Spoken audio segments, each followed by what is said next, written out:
Well, hello, friends. Welcome one and welcome all. I can't offer much in this outdoor hall, but sit here and rest. You must be weary, and I'll share with you Tales of Tyria.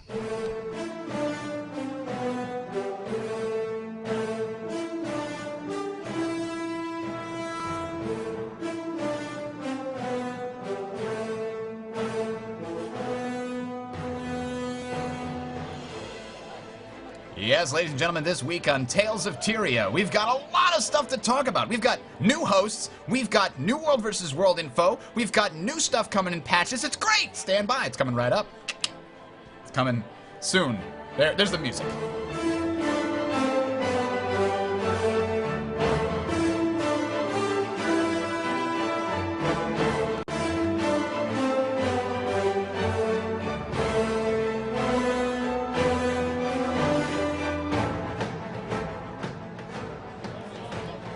Yes, welcome one, welcome all.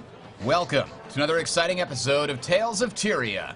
Right here on the Sound Strategy Network, I am Bridger. I'll be your host for this evening. Glad you got hold of the program, however you may have found it. Tell a friend or three, won't you?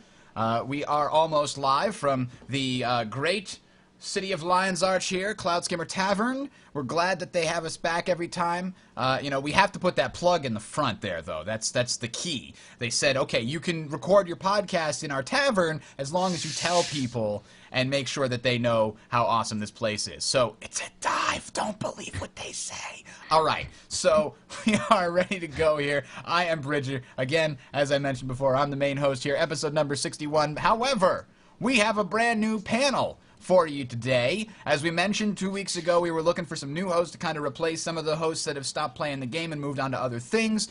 Good for them. Nothing against them. They weren't kicked out or anything like that. Left on good terms. It's all good. However, Freelancer was kicked out. No, actually, he's got some stuff to take care of. Welcome, everybody.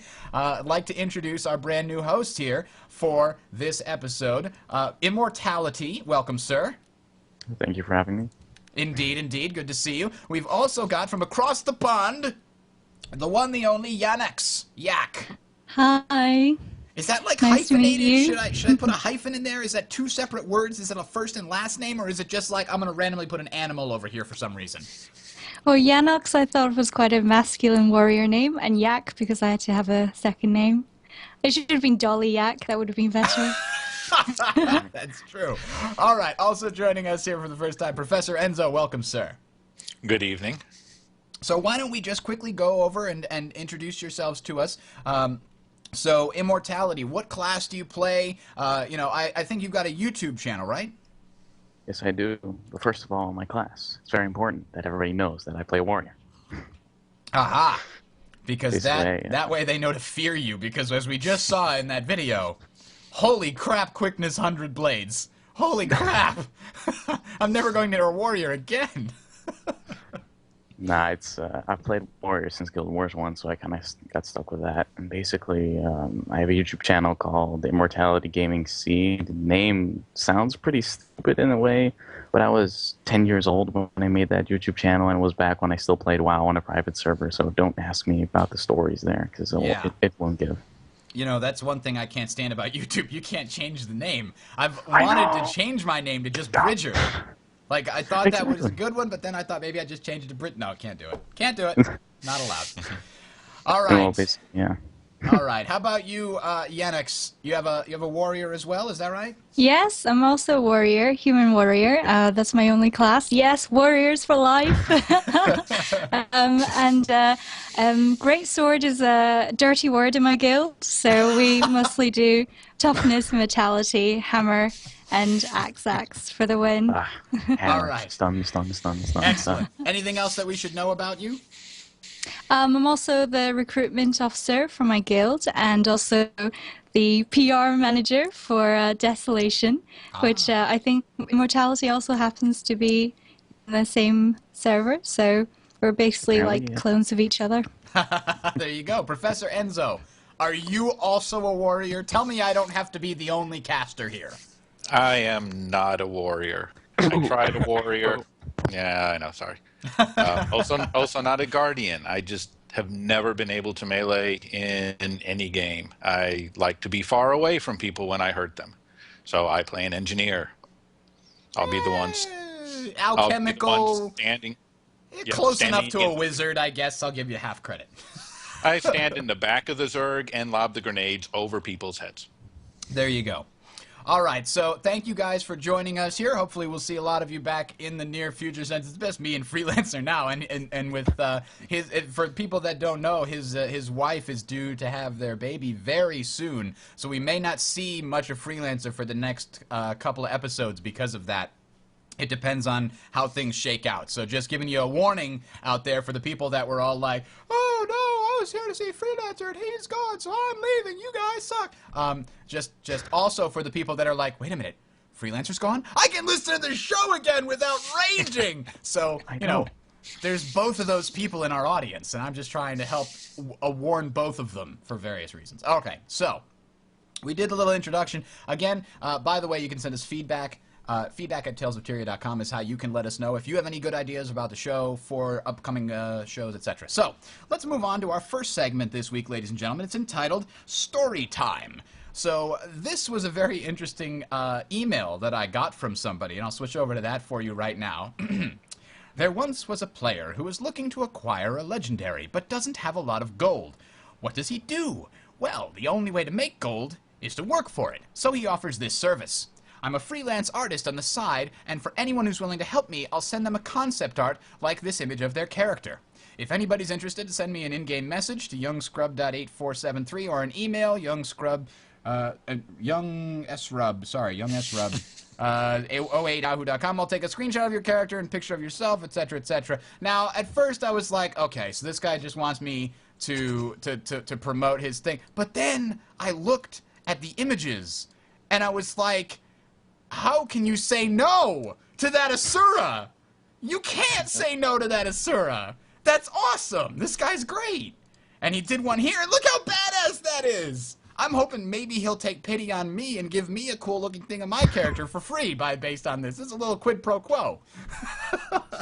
But I have to say, I mean, if he can do stuff that cool, I thought people in the audience might want to take him up on the offer and get some really cool-looking image of their character. What do you guys think? Would you do this if it cost you like 10 in-game gold or something? Yeah, definitely. I think it'd be a really nice anniversary gift idea for couples that play the game. Like, could commission him to do like a couple's portrait in somewhere epic background. Yes. And maybe airbrush in the little heart around there. Yeah, that would be nice. Forever. Yeah, in game and in life. And of course, they can provide the original request person with, one with the significant other cut out, and them just looking more badass standing by themselves for their own personal. Yes. Okay. Anyway, so that in game again, by the way, is youngscrub.8473. So for anybody interested in taking him up on that. All right, so with that having been said, not much more to say about that. I just thought it was really cool. Let's go to the feedback. This is a very interesting question I want to ask you guys. So this question comes in from Brian. Quote, I have tuned in to every week and love the podcast. It was very sad to see that your post that none of the co-hosts play the game anymore. My question is this. Do you think Guild Wars 2 was released too soon, especially since the lack of longevity seems to be hurting the game? And if so, even if the upcoming content, which I'm assuming will be a hard mode for all the existing areas like in Guild Wars, is super awesome, is it too late to bring back those players who might have left it too early? With the greatest PvP update ever, bring back your serious PvP friends who have already quit, or are they already switched to a new game? Thanks, Brian. Unquote. Thanks, Brian, for allowing me to do that fun voice. And now I pose your question to the panel. Panel, what about his question here? Was Guild Wars 2 released too soon? No. No? Go ahead. Go ahead, Immortality. Tell us why not. Definitely not. Since Guild Wars 2 has been in development for 7 years, I think it was about damn time that they released the damn game because I wanted to play it. And I was like, oh my god, Guild Wars 2. I want it. And, well, I think that a lot of people have left the game since it was all hyped up and it's great and stuff, but people have left the game because at the end they didn't see any endgame. Like, they didn't see it just because it's not WoW endgame. Seeing as we're gonna have a PvP update in February, I think a lot of people will come back to see what's that like, what it's like, since this game is still free to play in a sense. Okay. Yeah, I think that's one of the things that actually helps Guild Wars 2 a lot, is the fact that you don't have to maintain a subscription in order to come back. So if you got bored and you wandered off, then you start hearing, oh, this cool stuff's coming back, and your friends are excited about it. Then you can always just log back in, download the latest patch, and do it again. But the whole end game thing is just something that kind of bugs me personally, because we've known since before the betas were going on, when this was still in development, they kept telling us over and over and over again, there is no end game. The game is the game. There is not a hard line where you play one game up to level 80 and then you play something completely different. That's why in the tutorial areas, they start with this huge, each race tutorial starts with this huge battle against some big monster. You're not even in the game yet, and you're doing a mass battle against a giant boss. So their whole concept, since they started developing this, was there isn't a end game, there's just the game. So all the people who keep looking for, where's the end game? Why isn't there something else different? Because it was never supposed to be. You've been playing it ever since you started logging in.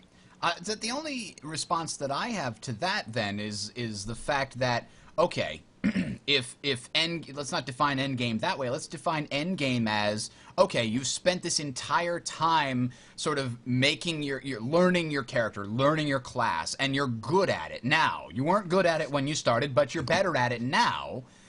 So where is the challenging things for you to do now that you're good at the game and you want a real challenge? Because if you ask me, dungeons can be difficult, especially with the update that they're putting in. We'll talk about that later. But if I go back to, Lornar Pass, now that I'm level 80, even though the stuff there is level 40, it's no newbie zone, it's still a breeze. I could take on 5 of them at a time and not have a problem. So that's the problem I have when they say the entire game is endgame, and then it turns out that all the zones are trivial once you get to level 80, except the high-level zones. I think the new update is going to hopefully address that by encouraging people to go to zones that are a bit more deserted and hopefully upscale the loot. I would say, personally, I think World v World is really the only interesting end game worth playing. I'm not sure. Oh man, we've got a freelancer replacement right here. There we go.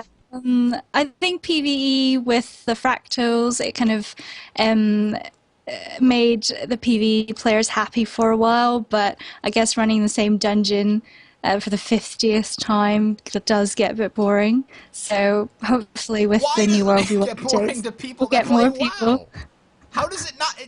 I hear everybody say that. I don't get it. They say, well, running the same dungeon over and over is just boring. You think the same people would do it in WoW 17 times and not understand it? Because, well, this time I might drop my pants.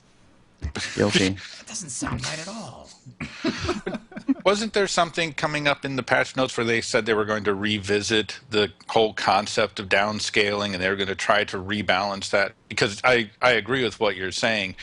They downscale the levels and they downscale your hit points, and that's all great, but you still got all your level 80 traits and your full skills, and that just lets you plow through things a lot faster. Yeah, I'm hoping so. They kind of hinted at it. They really didn't give it, go into detail exactly what they were going to be doing, but they did mention they're going to try to give people reasons to go back to the lower level areas. Nobody even goes back there to farm, because you only have like a 5 or 10% chance to get a level 80 item, much less a level 80 rare or exotic. Oh yeah, but I just found this camp of bandits where they come in falling like rain, and you can just stay there and farm for hours, and I got a couple rares out of it. So that was like a level 15 zone. So, all right, so let's go on to the news then. As you alluded to, we've got a bunch of information to talk about here, and let's start with this. This is actually something that I was not aware of, but it kind of came out of maybe what we were talking about last week, which was this post by Habib Lowe, a gameplay programmer, talking to the World vs. World players, And he basically pointed out that while a bunch of us were thinking that the siege limit was something like 5 per siege engine in terms of what it can hit, numbers of players, turns out it's a lot higher. Arrow carts can hit 50 players with a single volley. Ballistas can hit 10. Cannon can hit 50. Catapult can hit 50. Rams can hit 50. Mortars can hit 50. These are really higher numbers than I expected. Oil can hit 50, but who the hell ever gets hit by oil? Seriously? You're going to stand under a thing of boiling oil? It takes 10 seconds to burst that down. A trebuchet can hit 50. Yeah, but nobody ever even cares because it just does like a third of your health and then you heal it by the time the next shot comes in. Anyway. This was actually very surprising to me. These numbers are higher than I expected. Yanix, you play in World v. World a lot. What are these? Did this surprise you at all? Yeah, it is surprising because no one really knows what the limits are. So I think it's really good of ArenaNet to actually list that out because they do tend to like to hide their numbers. So I think it was good for them to be quite transparent for a change. Anybody else have any experience with this? Anybody ever hit 50 people with a ram before? The number 2 skill? No. I'm not sure that 50 people would walk in front of a ram. That's a good question. Just put it on a random bridge and people think you're an idiot. Like, why did they put this ram here? As your entire guild's coming over, Exactly. a thief decloaks, hooks on the ram, and then hits the 2 skill. Everybody gets blasted by fire.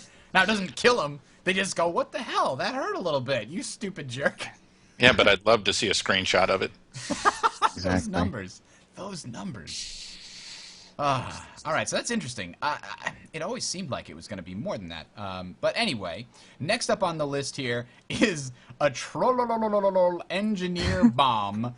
And I believe that you guys were commenting about this earlier. And what this is actually, and this is, looks like Team Paradigm here, Teldo from them put this on his YouTube channel. There's a link in the show notes here. Definitely check this out because while this area is not, fantastic here, why do I not have sound? That's weird. Maybe this doesn't have any sound. Either way, let's get to the interesting part, which is up here at the end. This is one of those wait for it moments, and I believe it is right about here, if my internet behaves properly. Now, what I believe this is, you play Engineer, right, Enzo? Now, what is it that he uses in this? This is the big old bomb. That's what they named it. Big old bomb belt skill. Each of your kits has an additional skill that comes on one of the 4 F keys. So this is the function key associated with the bomb kit, and it just creates a big old bomb. And it has a small timer before it goes off. Is that how that works? All the bombs have fuses on them. So I like how he's kiting like 5 people here this whole time. It's been like 3 minutes if you watch the whole video. So he gets knocked down. He gets back up, I think, because he killed a pet. He threw the bomb. Drop the bomb. Oh, no! They knocked him to the ground.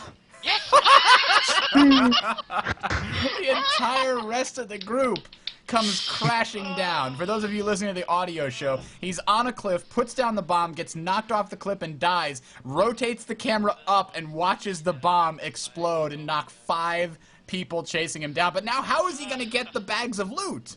yeah, 3 that's of the sad them. thing. 3 bags of loot. We've all been there. All right, so that's on Teldo's channel on YouTube, by the way. Again, go check that out. It's a pretty awesome video. Send it to your friends, etc., etc. Just had to put that on there because it's just so awesome. So next up on the list, guesting is finally coming. Do you guys care? I don't care. But I'm disappointed because there's no cross-regional guesting, so True. it's kind of pointless, really. that's true. I was really looking forward to playing with you, yeah. Bridger, but then it's like a no. Yeah. Oh, stupid people on the European continent being so far away. So there's nothing really special. I mean, they've already talked about all these features. You get to go to another server. It is disappointing it's not cross-region, but, I can kind of expect that there's some kind of hardware problem there that would take a lot of extra time and effort to fix, and just isn't there. Now, the main advantage or disadvantage, as it were, here is that you are no longer going to be able to change servers for free. So that's a good thing and a bad thing. No, it's a good thing. It's a good thing, all a good thing, yeah? I don't see any bad thing about it. I guess that's true. The only bad thing are the people who've been changing servers to and from the U.S. to the EU servers and back, and they're the people who are going to get hurt by not having the free change because that's what they were able to do for guesting. But aside from them, I see no problems with paying for server changes. Hopefully it settles down dub and everything comes normal. I guess the only problem was it wasn't in there at launch. Yeah. But the stupid thing was they said it was going to be ready for launch, but then they always detect those little tiny details that just have to be in there, and they extend it by another month, and then it finally comes out, and you're like, yeah, this is going to be awesome. And then it's like, oh, you can't switch to US servers. Oh, well, that's stupid. Oh, no. All right, so let's talk about the big announcements they've had this past week. Because Colin got this little video here. He did this big blog, Guild Wars 2 in the months ahead, where he teases it like, well, we're going to be doing some stuff. And it's going to involve achievements. And they're maybe going to change every once in a while. And it's big plans. We're going to make you do all this. You're going to go back and play the old stuff. So Colin, how exactly is that going to happen? You'll see. Damn it. Damn it. You'll see it when it's ready. Exactly. So I guess that's pretty much the answer there. But it sounds like from it, we're going to see more dynamic events in the current, world that they have, all the different zones. I think they have been doing that, but I guess there might be a big patch January, February, March that puts a lot of them in there, maybe, is what he was hinting at. How about these achievement changes? Did anybody look into that and wants to explain it for us? I looked into it a little bit, but basically what they're trying to do is switch up daily what you're doing. So basically one day you could be doing a jumping puzzle, for instance, or the second day you could be killing 100 risen just because ore sucks. I don't know. Because we haven't killed enough. Exactly. And then you would get laurels for it or something, and you could waste them on Chauncey von Snuffles or something. I think I'm getting that right. That's really expensive one. Yeah, they did. They showed a little... There it is. They showed the image here. Chauncey von Snuffles III for 75 of these achievement points.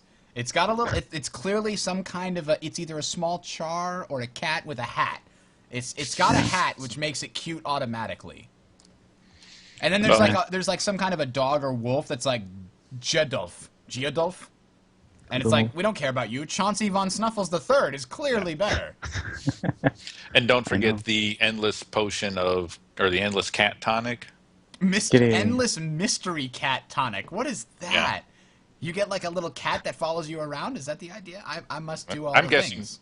I'm guessing you turn into a cat like other tonics turn you into something. Possibly. That should be cat from the mist or something like that, like a ghostly cat. Ooh. And it's the internet, so everyone needs that one.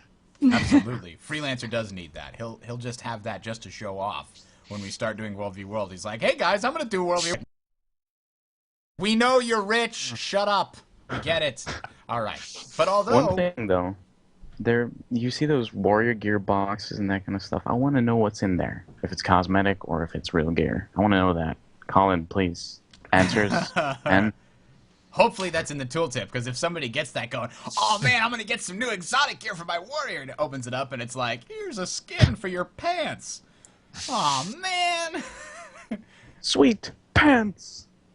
Sweet pants. It's like, I didn't want chaps. All right, so it does seem like that these achievement points that they're going to use, these laurels or whatever they're going to call them, are only acquired through dailies and monthlies. So that's going to sort of encourage people to log in more often, because now there's a better reason to log in and get your dailies besides karma, because people are running out of stuff to spend karma on. I mean, honestly, what else do you do with karma?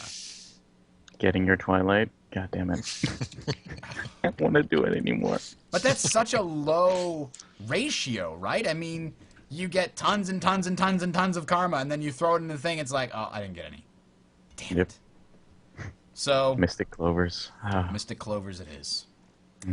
All right, what else do we have on the list here? We've got later rewards will be worked in for normal achievements, not just the dailies and monthlies, and those will be retroactively applied when those rewards are put in. They also kind of mentioned and implied that dailies will be zone specific in order to get you to go back towards where where you haven't been in a while. For example, I went to Frostgorge Sound in the north there. I went there 10 times, and each of them was to kill the dragon, and then I left. I haven't done the zone. I haven't explored it, because by the time I was there, I was 80. I didn't care about going through that other stuff. So that might not be a bad thing. That might not be a bad thing. What do you think, Enzo? Well, I think you should have done more than just kill the dragon and left, actually. I'm disappointed you don't have 100% map completion. Yeah. First of all, you need your 100%. I don't want it. It's too damn easy. I want a challenge. But all the Coden up naked, there. I guess. You haven't got to meet the Coden and hang out with them, and their dredge to go after. So there actually is a lot going on in that zone. But yes, I like the dailies being more zone specific rather than, okay, kill 15 types of enemies. Where do I find that 15th type? Okay, let me try underwater. Your 20 harvests, your 5 events, and then 60 kills. And obviously, we've all memorized what your daily is, and we know where to go do it, and many of us have routes that you can just go run. And okay, the south end of the Borderlands, yeah, you can go through and wipe out most of, if not all of, your dailies. So I think it will be very interesting if we start having dailies that say, okay, probably not Frostgorge Sounds because it's a level 80, but let's aim for that. Actually, is going to be the interesting thing. Are they just going to be at the low-level areas so that everybody can get their dailies, or if they're saying you have to go to this level 50 zone, do people who are only level 30, are they going to be able to get their dailies? I didn't think about that. Maybe it'll be level specific. So if you're a lower level character, it won't force you to do the stuff that because I imagine, like, one of the things is complete X events in zone Y, right? And if you're your character is too low, you simply don't have to meet that requirement, or it becomes general. Do X events like it currently is. And I believe they're also planning to put in some kind of a, choose X out of Y possible dailies, and you can choose which ones you want to do, something like that. What do you think, Immortality? Does this sound like a good system? It does sound like a good system since you have some kind of variation. But one thing I wanted to add in a previous topic, the January monthly, right, had jumping puzzles. Mm-hmm. Who in the chat, or you guys, who actually did the jumping puzzles legitly? As opposed to using a mesmer to get yourself up there? Oh no, as opposed to relogging to a different overflow and getting 1 credit extra time. Yeah, you didn't have to actually do the whole jumping puzzle, though. You just had to get to the entrance of the jumping puzzle. But yeah, actually, I didn't relog. I was in the middle of trying to see how many jumping puzzles I could get anyway, so it timed out well for me personally. Yeah, I was like, Clovers must have more karma. Mesmers are sitting there charging for their services. Like, people down at the bottom, like, yeah, I'm up here. Gold from all you guys in my mailbox. When that happens, I'm coming down with a portal. Unless you want to spend 10 minutes going around. TV jumping puzzle all over again. Oh man, Freelancer was doing that with his mesmer. It must have happened. I'm guessing. That's how he's so rich right now. Yes, must be. All right. They also made sure to clarify that there was no new tier between Ascended and Legendary items.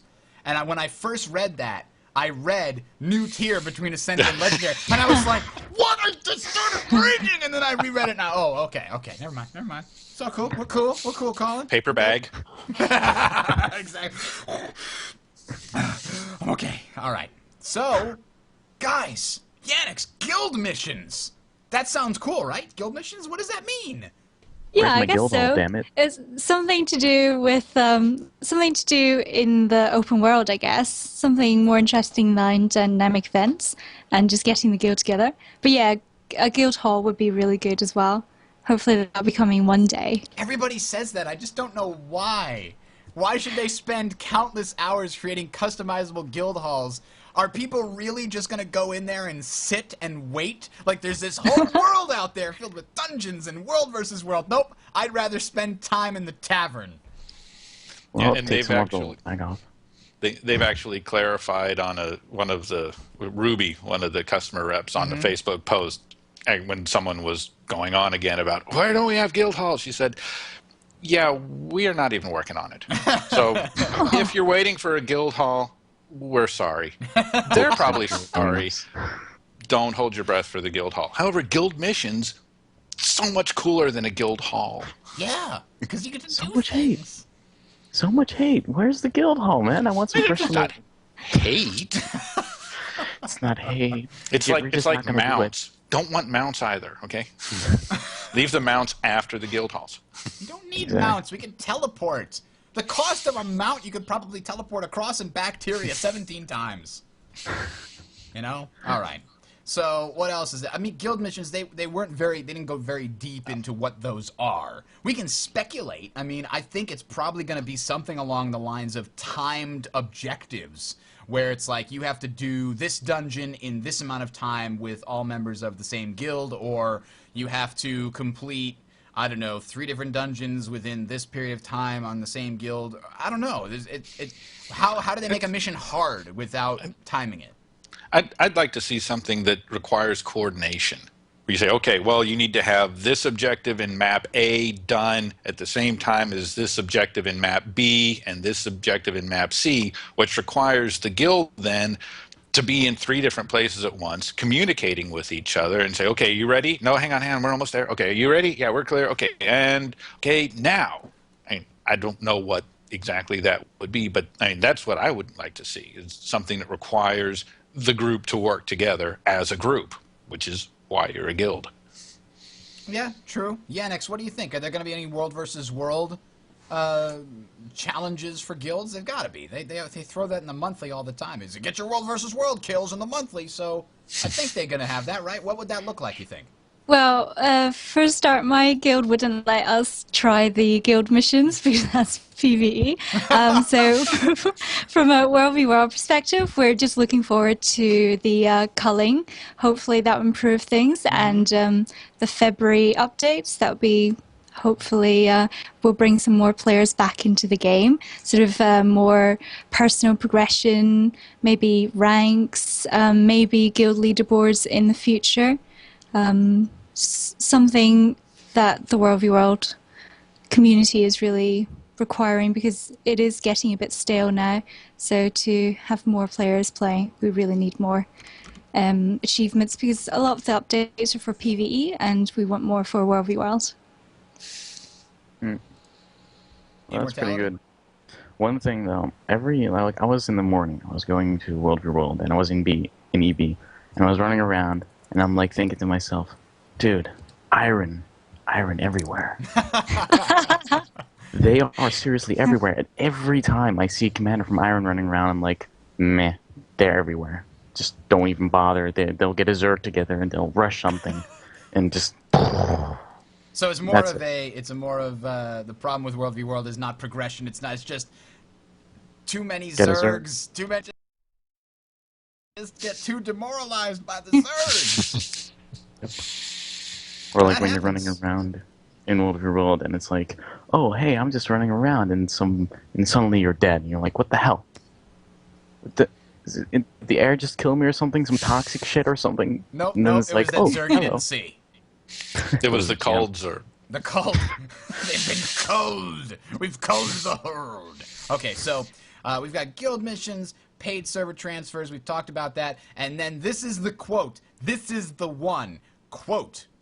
If all goes well, our hope is 2013 is the year culling ceases to exist, or is as minimal as possible in the World v World experience. That was sounding really good right up until the end when they said, or it's as good as we can get it. One or the other. As good as we can get it might be where it currently is. We don't know. I mean, that doesn't say anything, does it? It's like them saying something like, oh, when it's ready again. Exactly. Now, they also mentioned, speaking of World versus World, more reasons to win. Special prestige and reward paths. I mean, that's kind of what Rienix was talking about with the realm ranks and things like that. But I wonder if they also mean that your server winning will mean more things. Because right now, honestly, I don't think those PvE benefits are enough for winning. Yeah. I had a new recruit that joined, and he was like, what do we win at the end of this week? I was like, nothing. That's the whole point of World v World. You just play for fun. You're not going to win anything. But I think better loot, definitely, to bring it on par with PvE. I think that's why a lot of people like to stay in PvE, just because they can get better loot. Whereas World v World is just kind of inferior for that farming, so more badges, hopefully.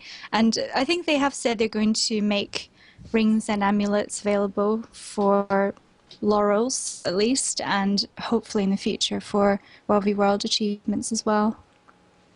Yeah. They had talked about doing different kinds of achievements. So instead of just your World v World achievement of get 50 kills, okay, I'm going to stand back here and get my 50 kills and then leave. Hopefully they're going to enhance those, and we'll see things like capturing control points or towers or keeps or defending. I mean, you get karma and you get rewards for finishing those little missions. Maybe they start stacking those up. And they've started talking about having dub v dub skills that are just that you'll earn there, and those now if that isn't intriguing and want to get you in there and get some dub experience, I want a new finishing move that instead of my snowman that falls on people, let me earn a skill in dub. I would buy stuff from the ArenaNet, the gem store, if it was like a really cool finishing move that was customized to your class. Like if I could engulf somebody in a ball of fire, and, you know, over that 3-second or whatever 2-second it is, my Elementalist just conjures this massive fireball like Pyroclast, and then just blasts him, and then nothing left over but ash at the end, or something like that. That would be freaking awesome, especially when the enemy comes over and says, Tommy, I'm here to res you. Where? Oh, no, Tommy. Don't sneeze. That would be awesome. So, I would really love to see like something in World vs. World where both sides get like a secret objective, or sorry, all three sides would get some kind of a secret objective that the other sides wouldn't necessarily know. Like maybe only people with commander icons would get it, just to keep it, you know, in sort of a secret icon. Because you know, you'd have spies on the servers or whatever. But some idea where it's like, okay, right now, boom, top of the hour, the objective comes up, and for your server, the goal is to keep X while holding all the other towers that you currently have on the map. Go. And the other servers won't know that's your objective. And so then you're just trying to do that one thing. But maybe you can infer if suddenly the entire enemy server shows up at that particular keep, like Dreaming Bay or what have you. Guys, I bet that's their objective. Quick, get over here. But that could be really cool, right? I don't know. That's a good idea, yeah. Just breaks up the game, especially since the orbs were removed. Yeah. I just feel like there needs to be more than just a sandbox, capture stuff, and hey, we got the Keep Lord. It's the same every time. I remember that a couple months ago when they still had the damn orbs. I took the orb, and I was like a super noob in the game. I was like, what the hell am I supposed to do with this? And they're like, run!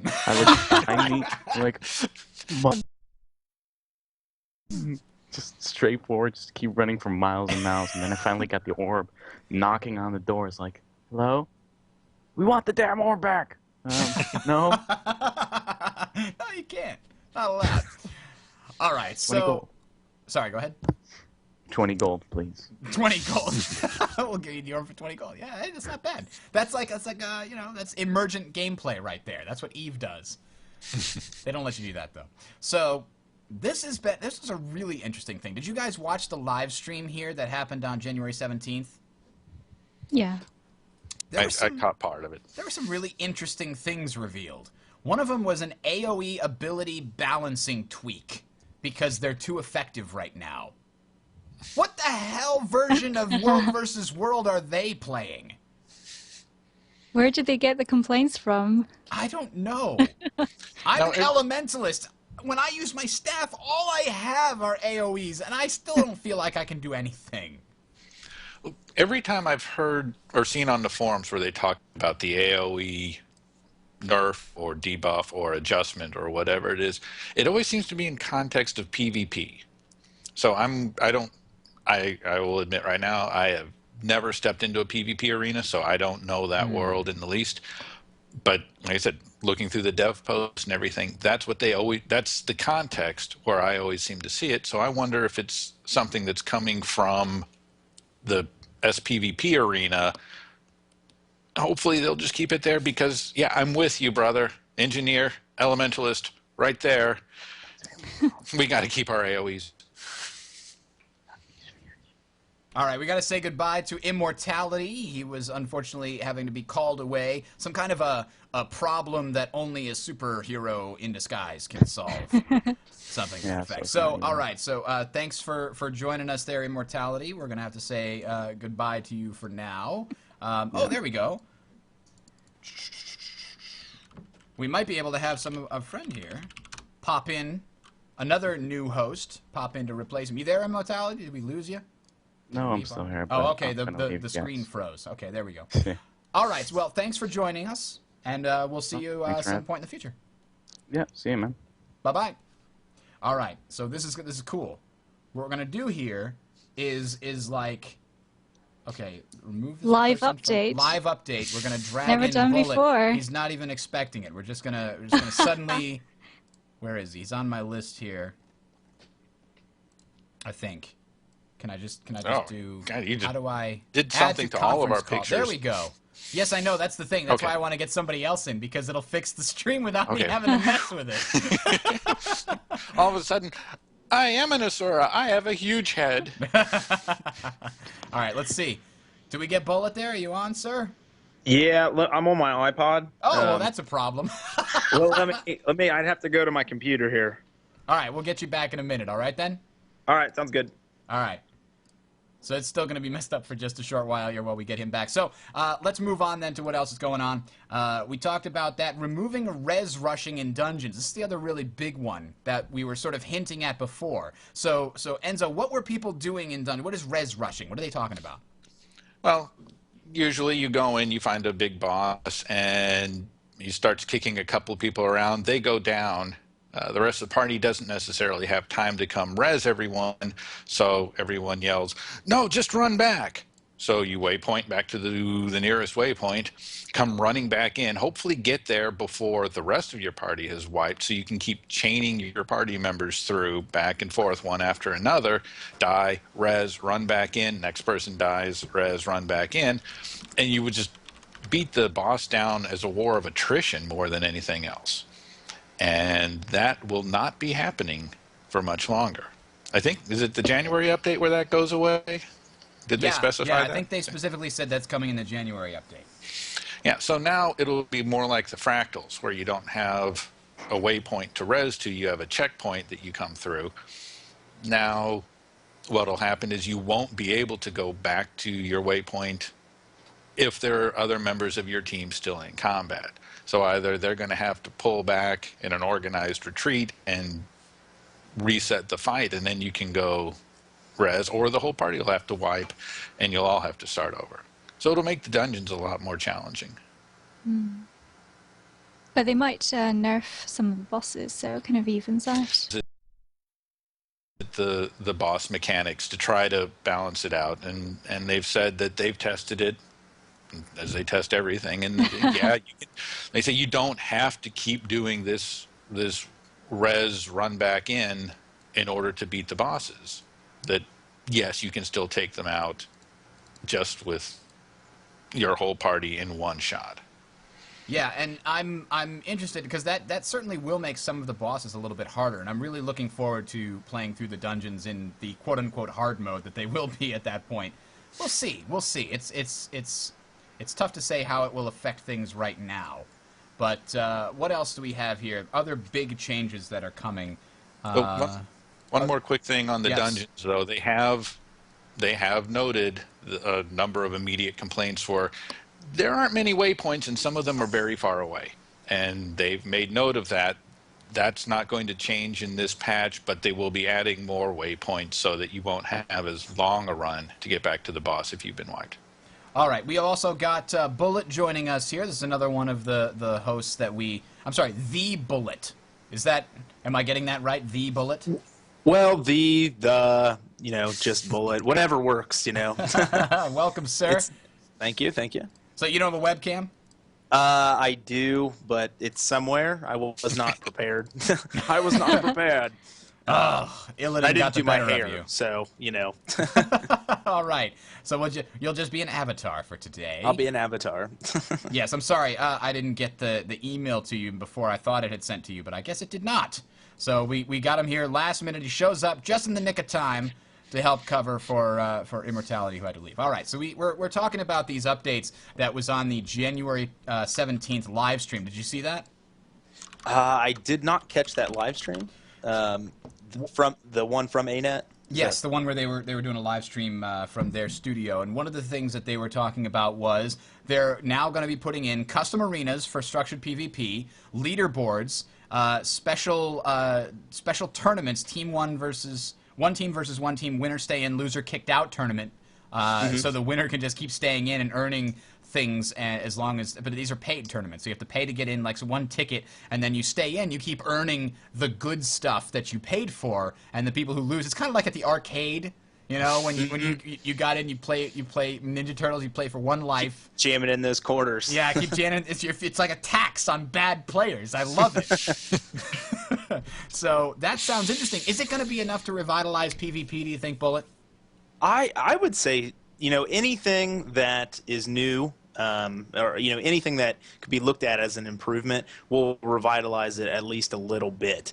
Will it bring back everyone? You know, some time has gone by to where, you know, the people that were the quote unquote hardcores, you know, they may have went on to different games, but you know, that always fluctuates. In a game where you buy it and you have it for forever, you know, I'm sure somebody will come back, and it'll you know, definitely leaderboards, you know, you want to get to the top of it, and you know, that'll bring some people back, I think. Yeah, it'll certainly give you something to focus on. Anyway, this is just a couple of things we already talked about with the world versus world, class balance to bring up weaker weapons traits, more viable builds. So it sounds like that's also happening, of course, in the background. Usually you kind of expect that some of these, you know, balances, things are going to happen. They also sort of go over the same things that we were just talking about. New achievements to encourage cooperative play, rallying players. Added tiers to guild economy and guild tabs, making some more interesting things happen there. A little less, more than 100 new rewards tied to the achievement system. Framework rolling out in the next couple of months. New Ascended items coming, which, oh man, I don't know about you guys, but I can't wait to get more Ascended gear. That's just... I haven't got Not any for Ascended fractals, though. gear. I haven't either, man. I said no. I'm boycotting Ascended gear. I don't want to play fractals more than 10 times, honestly. Yeah. That's fine with me. Are you still level 2? I am still level 2. Yeah, me too. So if I'm on level, no. if I'm on level Sorry. 3, does that mean I'm higher on the treadmill? Is that what it is? I I'm in think better so. shape? I think that means you're a leader than me. And now I'm supposed to feel jealous and immediately log in so that I can beat you and show that I'm better. But I can't play with you guys. That's the problem with guesting. Keeping up with the Jeffersons is what Oh, it's... sweet. Keeping up with I the Charlestons. I made level 4 during my last monthly, so I rule. Congrats. We're awesome here. All right. A multiple phase change for the dungeons, though. The first build is removing the idea of res rushing and other things coming after that, which they didn't really talk more about. But that's just the first change for dungeons. So there's more stuff. Phase 2, go back and look at some of the encounters, retune and increase difficulty if necessary, new rewards, etc. Looking for group mechanics. They said they're working right now on a system that goes across the board, not just for dungeons. It's a bit far off, so that's nothing coming anytime soon. Pretty much one of the reasons issues brought up a lot in World War Special PvP makes it feel too strong. Okay, I don't see anything else in here that's really interesting that I read about, but let's move on to the next thing here. Flame and Frost, or as I like to call it, the other Song of Ice and Fire. Yes? I think so. So this is the January 28th. This is coming tomorrow. This Prelude.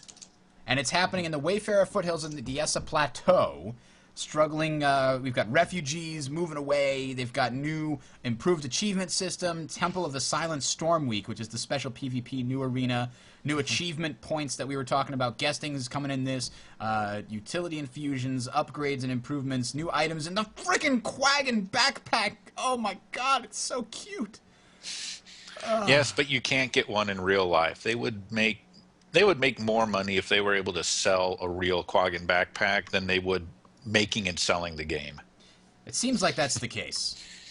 Or just mini quagging anything. Just give me that plushie. Yeah, pretty much. I mean, we've got the Char one. The Char one's cool. Charlie, there's nothing wrong with him. But Quaggin, as long as you squeeze it and it says cool, or it says nice teeth, then you feel a little bit odd because you don't know if he's trying to size you up for sale or not. Is the problem. All right, so what do you guys think about this? They talk about this as a prologue to a multi-stage narrative that will bring big changes to Guild Wars 2 in the months to come. Is this going to pay off? Is this real, or is this something else like, oh yeah, the Karka are going to be awesome. They're going to change things forever. Well, something, and it kind of goes back to when we talked last time we talked, Bridger, about doing something to get people to go to those old zones, that maybe they went through or maybe they skipped through during leveling, not necessarily adding a new zone, but at least putting more story-driven things to do in those old zones. So, Wayfarer Foothills and Diessa Plateau, I may have never had a reason to go back. Now it, gives me something to go and look at that sweet, sweet landscape. And this is something that they've, again, has been in their philosophy since back in the pre-beta days, was that they wanted to have a dynamic, changing world. And a lot of us were thinking, oh, okay, well, you go through these missions and centaurs take over a town, or they don't take over a town, and then they attack later, and you can see changes taking place on the map. But this makes it sound like what they're actually going to do is make a real change that hopefully, I would be really excited if Wayfarer Foothills looks different in 3 months than it did last month when I was there running a Norn alt. I would love to see, and that's forever. It's not, well, we'll have it different for a while, and then it'll go back to looking the way it is. I would love to see permanent changes to areas in the game. Yeah, I just... think sorry, go ahead. the only thing that would be epic enough is really the dragons. I think a lot of people are speculating it'd be Jormag and... is it Primordian? Primordius. Primordius. Prime Meridian. There we go. Oh. Prime Meridius. No, they came out very quickly and squashed that rumor, though. Oh. No dragons. No dragons.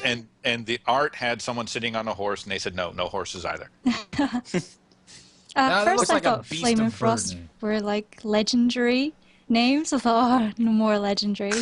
Of course, they're great swords, by the way. They're great swords. Of course. That's the only one that gets any Yeah. good stuff. Great sword skins, 2 great sword legendaries. Everything great sword. Everything great sword. That's And pretty much how it quadrants. works. So yeah, this is going to be really interesting. Tomorrow is the big day for this, and then when we come back in 2 weeks, we'll be able to talk all about this, and maybe by then we'll have some good info on the February World versus World stuff, because I'm really, oh man, I just want to find out more about it. But it seems... Sorry, go ahead. No, I was going to say, absolutely. I mean, I think the big thing that is matter is not so much just the PvE stuff, it's the World v World stuff. I think that's what everybody is really, anticipating what's going to be the big change, because they've added a lot of different things with the different monthly events. We've gotten a lot of PvE stuff. They've added in new maps for the PvP. Now they're starting to get more of the UI, leaderboard stuff like that for the PvP. But the one thing that hasn't really been touched besides bug fixes has been World v World. What are they going to do to bring a lot of these people back? Because I'm on the Stormbluff Isle server, and a lot of we've gone through some changes here, and I'm a diehard. I'm not leaving, but we had kind of a mass exodus, all over the place, and it's going to be interesting how things shake out, when they start adding to that World v World, and maybe you'll never satisfy everybody's wants, but hey, we'll see what happens, and I think that's something that everybody's looking forward to. Well, speaking of World v World, we do know for a fact that the first of our engine changes will be coming online to help improve the character load times by using fallback models. I think what that means is if your computer and I don't think everybody's experiencing this, but some of the problem with the whole, invisible characters thing is that sometimes computers or specific connections, maybe bandwidth issue, have to download, or not download, but have to load into memory all of those character models, the different equipment. You got to load Sunrise, you got to load Twilight, you got to load the unicorn rainbow bow, because you know that they're going to be charging at you when you go in to try to take the keep. So if you've got all these, everybody's got different gear on and it's all different things, then that, I guess, is hurting some people's computers, so it takes longer for them to load it into memory because it can't all fit on the graphics card, so they have to use regular memory, or maybe, God forbid, the hard drive. So that, I think, is going to help a lot of people with lower-end computers. But I don't have a lower-end computer. But they will also be switching over to the culling methodology that they trialed in December, which, as far as I can tell, and everybody in TL that was there, that worked wonders to help the game at that point. What did you think, Yannick? Did that look a lot like, it's like a 25-30% improvement at least? Oh, I honestly didn't like it. I was one of the Really? people who I didn't think it made any difference, and I couldn't see most of my friendlies, including my commander. So I thought that was slightly worse. Maybe So, it was a placebo effect. but I do have a really rubbish laptop at the moment, so I don't know if that's making a difference. Hopefully I'm getting a new computer delivered next week. I've basically bought a new computer just for World v World. That's exciting. So I'm very excited. So hopefully the semi-culling fix will be quite good for next month. And they also made sure to point out that these are not the only fixes they are doing. It's only the first fixes that are being put in. So hopefully the big World v World patch in February, we can expect to see some more fixes and changes to things like that. So let me ask you guys. We talked about a lot of stuff. Enzo, what else is missing from this list? What were you like, oh man, lots of big updates. Oh, I wish they had this. See, I'm not really that type of personality. I'm more just laid back and go, oh, well, this is what they're sending me? Meh, I'm good with that. I mean, obviously, I would love to see some more. I'd love to see more. Why do you have to go and be so reasonable? That doesn't make for good podcasting. We're supposed to be at each other's throats here. All right. Part of my problem is that I work in IT, so I understand. You don't just magically fix things, and this is something that we should have gotten used. Everyone should have gotten used to with ArenaNet from forever ago. They don't knee jerk. They don't go, oh my God, this is bad, and let's throw something out there because it's a crisis. We have to fix it. Mm-hmm. They don't do it with the economy. They don't do it with balance. They don't do it with skills. They don't do it with bugs. They just don't do that. They take their time. They gather the information. They do the analysis on it, and they find the right solution, not, oh my God, get this in there solution. And so that's what I'm expecting to see with the dub v dub changes, with culling specifically. I expect them to put this in here, and then it may be another 4 to 6 weeks before something else happens, because it's going to take that much time for them to get the information that they want. So yeah, I'm not upset about not having mounts or not seeing guild halls. I mean, it'd be cool. I wouldn't complain if they just drop that out of nowhere, and they have a tendency to do that as well. But no, and go, oh my God, give me this. All right, Yannick, come on. Be unreasonable for me. What are they missing? I just want guild halls. That's all I'm asking for. No, really just improvements to World v World. It's playable at the moment, but it just needs to be better to retain people in the game, especially when the PvE aspects are not going to keep everyone playing for the next year.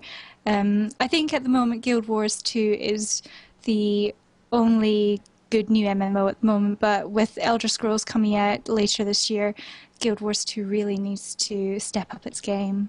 If you ask me, I think they need the thing that I thought. We'll get to what I thought in a second. Bullet, what about you? I don't mean to skip you. I'm ready with the rage here. I'm taking up Enzo's like, it's okay. We'll get it when we get it. And I'm like, no, that's not right. So did I miss the rant or no? There was no rant yet. Maybe there will be in a second. Go ahead. Take it. I'm gonna. Serenity now! Good spaceship there, by the way. But anyway, what do I want? Well, first off, I think I want engineers to be broken a little more as far as more powerful than everyone else. Oh, you're playing engineer too now. Yeah. Now I the love engineers suddenly outnumber the warriors. But no, I'm not one of those people that I don't think they're ever going to add mounts unless there's like a purpose to it. So I don't really, want that. I don't think the, game design has that, as far as the waypointing system and things of that nature. But I will definitely agree with, is it Yannick's? Is that it? Yes. Yannick's? Is Yeah, that? yeah. Okay. Guild halls is something that, as a, very, very avid Guild Wars 1 player, it was a place to where, you could just meet up with your friends. Obviously now it's going to be a little bit more in depth, hopefully, customizing it with different ways other than just picking like a, just a default template with, different NPCs. But I think that that's something that, I'm really looking forward to. I want that out as soon as possible. But, as Enzo said, ANET is not the type of people to shoot from the hip with this stuff. They are very calculated. They have a plan, and they're going to stick to it. So they're not going to give it to us until it's done. But definitely guild halls is something, individual player housing, some people have thrown that around. I don't really see that. But, yeah, that guild halls, more stuff to do with guilds and friends and, some larger raid type things, maybe more than, just give us that option, I guess, if that's something to do, and more fractals, of course. That's what I want. What level are you? 3, but Right, like, yes, join Oh the man, club. we can all play together. Low-level fractal, baby. Okay, Enzo. and before you do your rant real quick, the home instance. That would be the biggest shortfall in the game for me, because Azura, it seems like a cool place. You've got your own lab, you've got people there. I never go there. There's nothing to do. Who cares? I And leave it. before the game launched too, they implied that it would be. I kind of expected it to be the visual representation of your achievements tab, right? Like a Hall of Monuments. Exactly. That's kind of what I pictured. They said, when you save a town, people will build a monument and it will be there permanently in your name. And all it does is you go back and you talk to the person that you saved and they're like, "Oh yeah, thanks by the way." And that's it. There's nothing else there. It's just a place for you to have your instanced, personal story is all it wound up being. It felt a little lackluster. where's my flexing statue of myself? I don't. They said they were going to potentially make it out of silver. I said bronze would suffice as long as it's twice as tall as the silver version. I don't know if it would. They're probably just taking a drink break, like during the Karka event. They're just they're just chilling and not building it. They're taking their. Did you guys see that? Were you guys there for that event? Well, no. Which one are you talking about? It was the second one in Lion's Arch when they were building those things, and then they were taking the breaks, and then they were union, so they had to. Oh man, I think I was on the broken scavenger hunt. Oh, the broken. At that point. All right, so here's my thing. I mean, they can tweak culling, and that's an improvement. They can sort of thing, and that's an improvement. They can even give some kind of objective, like we were talking about before. They can give some reason outside of the current PvE, rewards for winning World versus World. Some kind of thing that the whole server is going to want to come out and play. They can do that. It's all improvements. But to me, the game still feels broken on a macro scale, and it's because Zergs are simply more powerful the bigger they are. That's just all there is to it. And we've talked about this time and time again on the show. I mean, Freelancer and I have had this conversation. Freelancer thinks the answer is to remove the orange swords because that way people will have to spread out. I'm not entirely convinced that would work. He's also said you need to make the caps on siege weapons be higher. I'm not entirely sure that that would necessarily even do it. I envision what I think would be the most fun thing. Like if you have a keep or a tower ringed by, you know, people of one faction trying to actually either starve out the defenders or firing catapults from different directions, storming the wall so that the door is not the only way to get in. And I just am struggling to come up with a mechanic that would encourage people to do that because it's the optimal thing to do. The only thing I can think of is make the catapult and the trebuchet more dangerous and larger AoEs. It should be that if you get hit within a 15-foot radius of a catapult or a trebuchet, then that should be instant death for any character. And out to 30 feet, you're going to get knocked back for a significant amount of time and lose a huge chunk of health. Because then what it means is you can't just have everybody sitting right next to, you know, the two trebuchets firing at the wall. You have to spread those trebuchets out and have them come from different angles. And that way you can't have the entire Zerg defending both. I don't know. That doesn't even sound like a very good idea. I can't think of one, and that makes sense that Arena can't, because I'm having a huge amount of trouble. I just want it to be different. No, I like the increasing the damage, and you think back to like the classic Lord of the Rings scene where they launch the trebuchet and it hits right in the middle of the orc army and it wipes out half a battalion. I mean, I'm in favor of that. I would take that if I'm in the middle and I see it coming. I see that red circle. I look up and I see something coming at me. I don't get out of the way. Now, yeah, I'm okay with that. I should point out that if they do increase the damage like that, they need to make the cooldowns much longer. Because if they just said, okay, bam, they're that much more deadly, then they would be way too powerful. I think you need to double or triple the cooldowns if you make it that strong, because then what matters is people who are skilled and can hit a specific target because they know the range and they can judge it correctly. I'd love for that to matter, because that person gets on a catapult and, you know, he's up on a wall somewhere and he can see an enemy Zerg coming and they're running down the road as this giant collective, and if he can single-handedly wipe out 30 people because they're all clumped together and, you know, only like 20 of the Zerg survive, that to me is acceptable. And I feel like that would, because then there's an easy counter to that. There's counterplay there. You just don't travel in a giant clump. You move and spread out, and it makes it more dangerous to travel as a clump, and that means maybe you attack from two directions, because that way if they build siege, they can't get all of their build a trebuchet on one end of the keep. It can't hit both sides. It can only hit one. So you kind of force them to build extra siege on both sides, and it's forced. I don't know. It sounds like it could work. I hope they try something like it.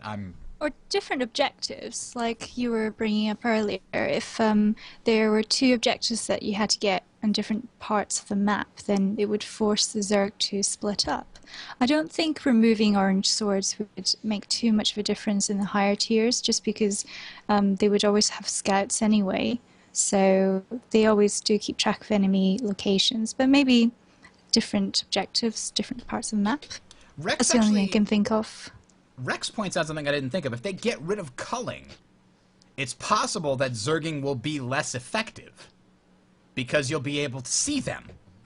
So maybe it's just that maybe it won't be mass stealth. Yeah, maybe if they didn't have mass stealth, the whole concept would be less effective. It's possible. Well, all I do is just run around with grenades and a flamethrower, and it doesn't matter whether they're invisible or not because I'm just AoEing everywhere. I'm always assuming there's someone there, so I'm like grenade, grenade, grenade, feet. So that's Thaigamen?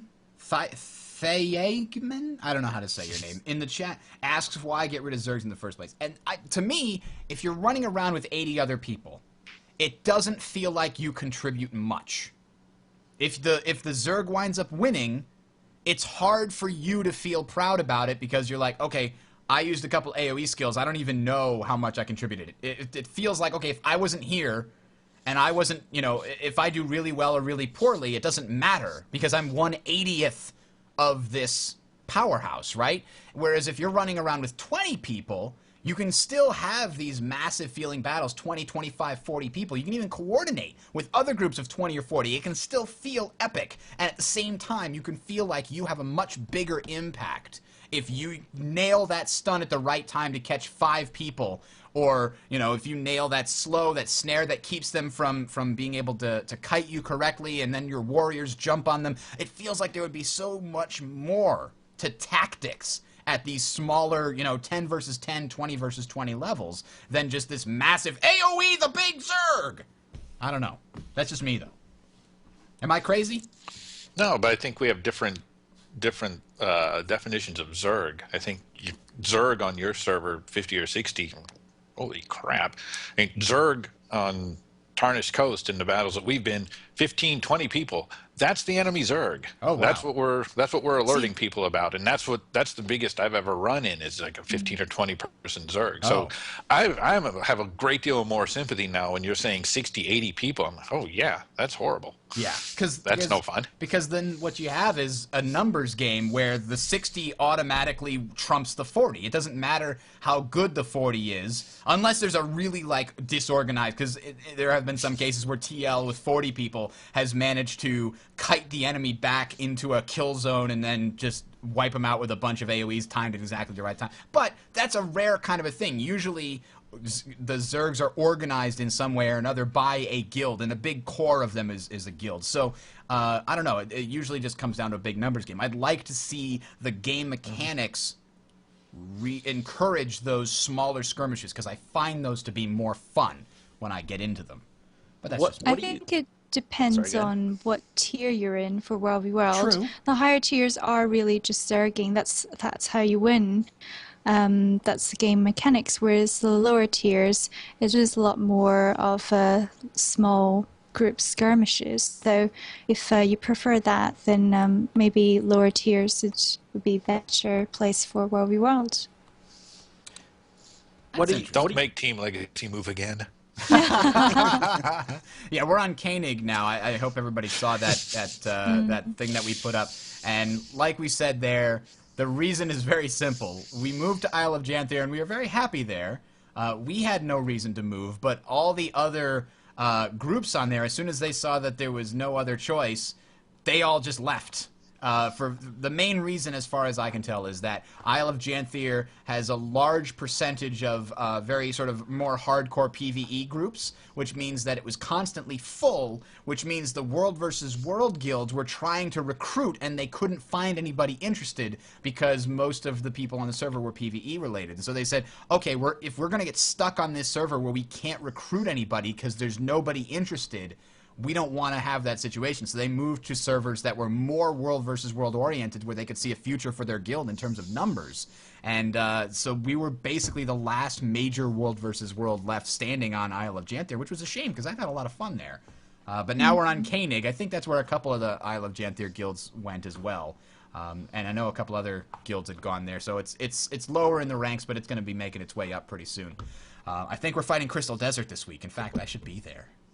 As long as you guys aren't on Jade Quarry, we can all still be friends. So those guys, I'm shaking my fist right now. But, what do you guys think? It's something that I had kind of thought about. A couple things as far as World v World. You know, Freelancer had mentioned taking the orange circles away, or the swords.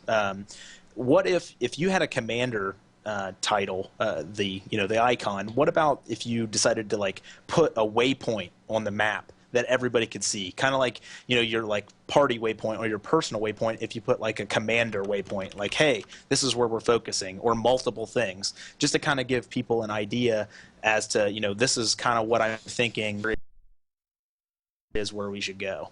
Little like the commander can put little objectives that say we're attacking here or defending there. Exactly, and maybe make them like numbers, like first priority, second, or something like that, to where, maybe make it a little easier for like, here's my strategy, this is what I want to do. That way it doesn't seem so like, Zergy, just following this guy around so much as this is where this guy is going, here's where he wants to go. This is kind of what, I'm thinking. I just had an idea. I heard it. Well, it kind of got me thinking. What you're describing could work pretty well if they embedded it into the squads system. I mean, do you remember there's a system in here based around those commander icons? No, I didn't either. Nobody uses them. What system? What is this? Because you right-click on one of the commander icons, you can join the quote-unquote squad, and that from then on you only see that commander icon, which is not a good thing, by the way. If you're trying to give intel to your commander, and he's in the middle of some fight, and he says, "Where's my other commander?" And you look on the map, and go, "I don't know. I can't see him because you had me join your squad." Well, that's a huge pain. But the other thing about this is it's very transparent. Nobody knows about it. Nobody knows that it exists. There's no official UI showing you that you're in a squad, who else is in your squad, where they are on the map. That thing just doesn't exist. All it does is put you in a special chat channel, which is not enough. If, instead, they had a special section on the map interface or the UI that showed all the squads currently on your Borderlands, and then you could look and see all the squads currently on the EB and the other Borderlands, and it would have guild names and whatever, and it would say X of 50, what have you, and then the commander could then give those orders exactly like you're talking about. Priority number 1 for defense, priority number 2 for attack, or even subsection, squad A, squad 1, group A, go here and attack, squad 1, group B, go there and defend, whatever. That kind of tool would be really cool. That's available in PlanetSide, and it works very well for guilds that are, or outfits that are organizing there. But then the idea that hit me, what if you limit squads to, say, 30 people, and then create some kind of buff, some unlock thing that squad leaders can have that buffs people in their squad so long as they're around the commander. So it makes it like, hey, let's get with this guy, basically? Or, it makes it so people want to stay with their group of 30 people. And I guess you could still abuse that by saying, oh, well, 2 squads just going to run together. Then you can just do something like, okay, if 2 commanders are too close to each other, the buffs cancel out and they don't work. Bam! Attack both sides of the keep, not just one.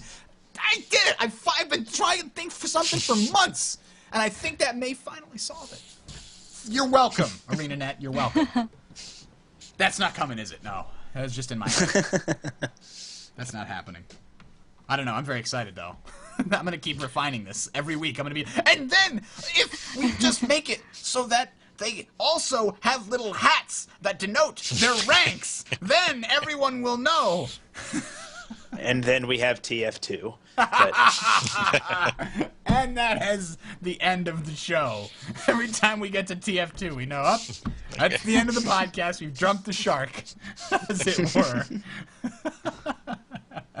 Oh, man, Rex said he just came up with that idea. What, hats? I think it might have not have been hats. Hats are what make it. It doesn't work without the hats. Yes. All right. So, I'm exhausted. Thinking about that was hard. You guys don't even know. So that is probably going to be it, I guess. Any final thoughts on any of these big changes, anything that's coming, anything that's missing? Professor Enzo, your thoughts? The only thing I have left is a tease, a quote from Colin Johansson. I just found it on the net. I hadn't traced it all the way back to its source. But when people were talking about dub-v-dub changes coming in, he said, quote, "It's worth noting. While they said we're not working on new versions of the home maps currently, they didn't say anything about new maps in general."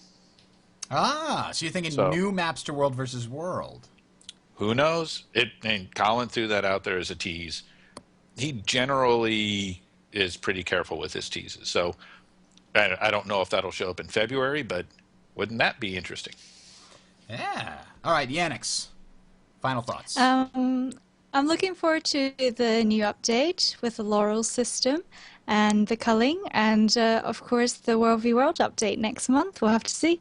I think with the transfers, it has unsettled everyone. All the transfers have been crazy, and it would just be good to see the next few months, see how all the tiers settle, all the matches. It's exciting times. Indeed. Bullet, final thoughts. Can't not stress enough how excited I am about guesting. I got friends all over in different server lands. That's something that I've been, wanting for a long time. It's finally coming, so that's something that I'm really excited about. So if you guys, are in game, the space bullet, pretty easy. You'll be able to play with me now if you're not on Stormbluff Isle. So good stuff. Excited. All right. That having been said, let's take a quick moment and thank our guilds for bringing us this day of plenty, or what have you. This is the place to promote your guild. This is the guild spotlight here, and rather than having a specific one from a listener, we've got 3 new hosts here who are going to tell us about the guilds that they are in. I don't know if you guys are recruiting, but why don't you just give us a quick snippet? What's your guild about? What do they do? Enzo, what guild are you in? I am in a guild called the Wardens of Destiny on the Tarnished Coast server, and it's mostly a immersion guild. There are a lot. It's mostly. He was looking for a word other than RP.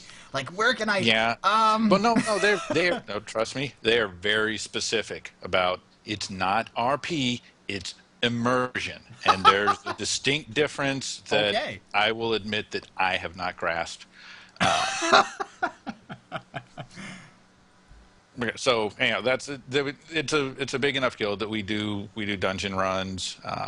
There are a group of us that go off in WV. We have a commander who goes out, and it's generally a small group just going and trying to wreak havoc as much as possible, and then.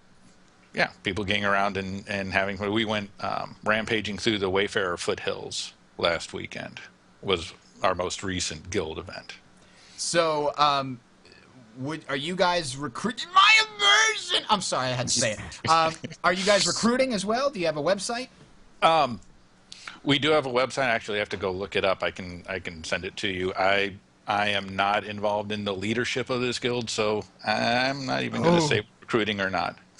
Oh man, you just lost major props, major kudos for like recruiting 60 people to your guild.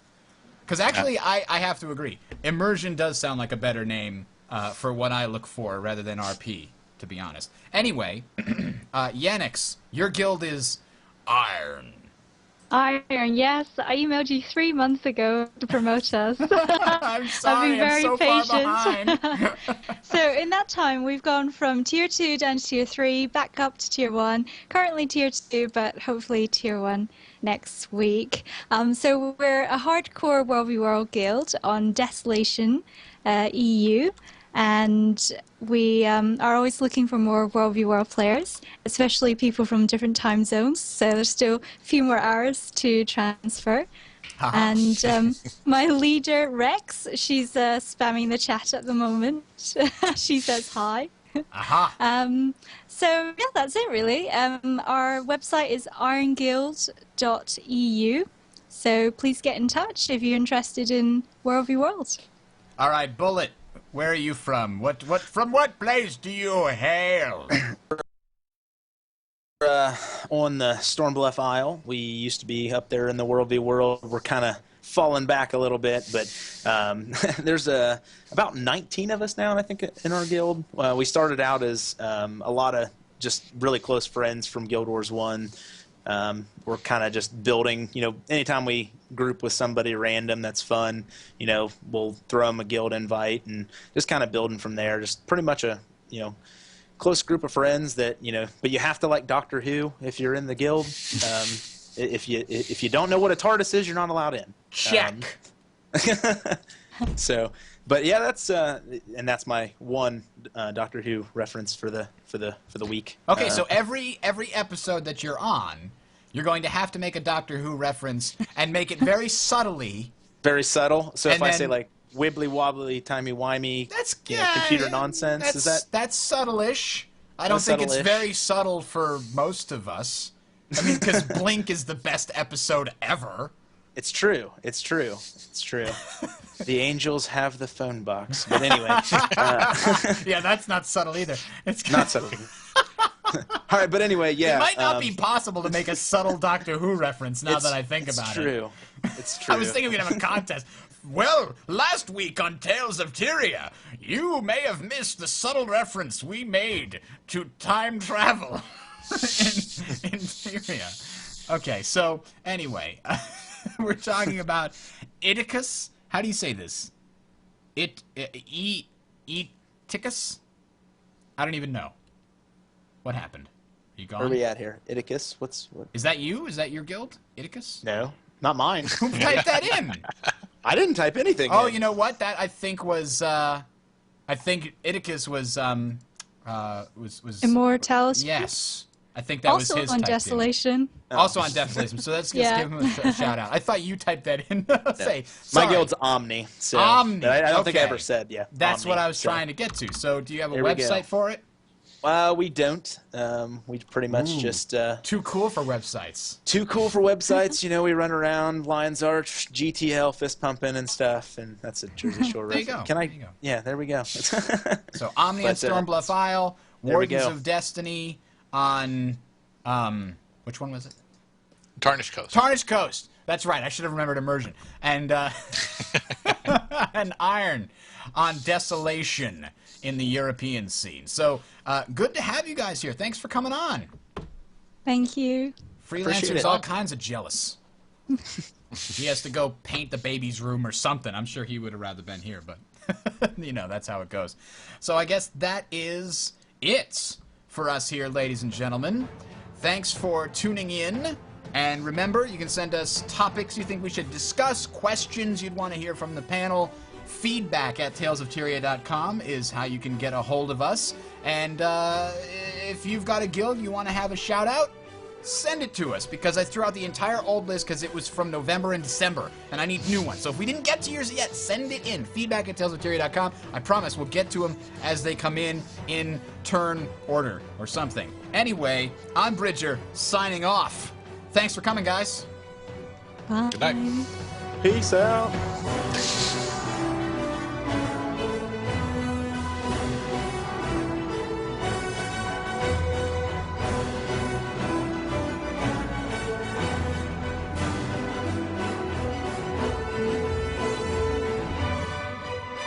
All right, I screwed that up. There we go.